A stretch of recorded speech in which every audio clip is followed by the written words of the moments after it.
દક્ષિણ એશિયામાં ભારતનું સૌથી મોટું વેપારી ભાગીદાર છે અને એશિયામાં પાડોશી દેશમાં ભારતનું બીજું સૌથી મોટું વેપારી ભાગીદાર છે। બાંગ્લાદેશની અરાજકતાની અસર ગુજરાત સહિત સમગ્ર દેશ પર જોવા મળે છે। હાલમાં ગુજરાતનો મસાલા ઉદ્યોગ પણ બાંગ્લાદેશની અસ્થિરતાનો ભોગ બની રહ્યો છે।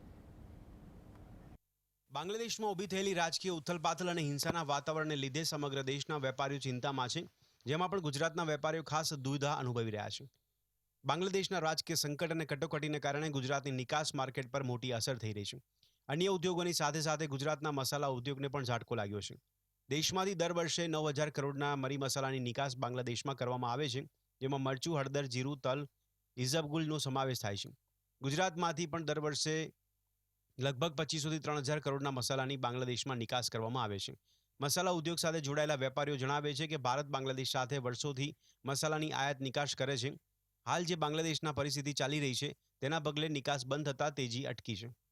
बांग्लादेश से हमारे मसाले एक्सपोर्ट ज़्यादा हो रहे हैं और मसाले में गुजरात से ज़्यादा जीरो, जो मेथी आती है, अपना ऑयल सीड, सीसम सीड है, इसबगुल है, वो ज़्यादा जा रहा है। तो ये 10-12 दिन से जो हालत बिगड़ गई है वहाँ पे, सत्ता परिवर्तन हुआ है समझ लो। तो अभी वहाँ पे बैंक भी बंद है, पोर्ट भी क्लियरेंस बंद है, तो हमारा व्यापार पूरा अभी ठप हो गया है। आगे नई गवर्नमेंट आएगी, क्या पॉलिसी लाएगी और किस तरह व्यापार होगा वो भी हम लोग अभी उसमें कंफ्यूज है, वो क्लियरिटी नहीं मिल रही है। दर वर्षे बांग्लादेशની મસાલાની નિકાસમાં ઉત્તરોત્તર વધારો થઈ રહ્યો હતો, પરંતુ છેલ્લા 20-25 દિવસથી બાંગ્લાદેશના વેપારીઓ દ્વારા ધીમે ધીમે ઓર્ડર મળવાના ઓછા થઈ ગયા હતા। લગભગ 40 થી 50 દેશના માલ સામાન પોર્ટ પર અટવાઈ ગયા છે, જ્યારે 150 થી વધુ ટ્રક જે રસ્તા મારફત બાંગ્લાદેશ પહોંચી રહી હતી તે બાંગ્લાદેશની અંદર પ્રવેશી શકી નહીં, કારણ કે કસ્ટમ દ્વારા અને બાંગ્લાદેશની હદની બહાર જ રોકી લેવામાં આવી છે। फिलहाल हमारा व्यापार करीबन 5 साल से कंटिन्यू बढ़ रहा था।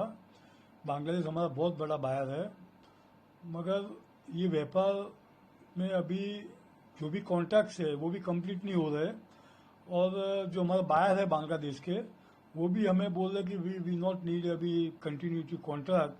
तो अभी फिलहाल तो लगता है 300-400 करोड़ का अपना व्यापार है, वो अभी आगे तो कैसे होगा वो तो आगे स्थिति सामान्य होगी तो आगे पता चलेगा। દેશમાં કાપડ અને મરી મસાલાના ઉત્પાદનમાં ગુજરાત દેશમાં મોખરે છે, તેથી બાંગ્લાદેશની અસ્થિરતાથી ગુજરાતના મોટા ઉદ્યોગ ધંધાઓ જેમ કે ટેક્સટાઇલ અને મસાલા માર્કેટને સૌથી વધુ અસર થઈ રહી છે। Bureau report, GSTV।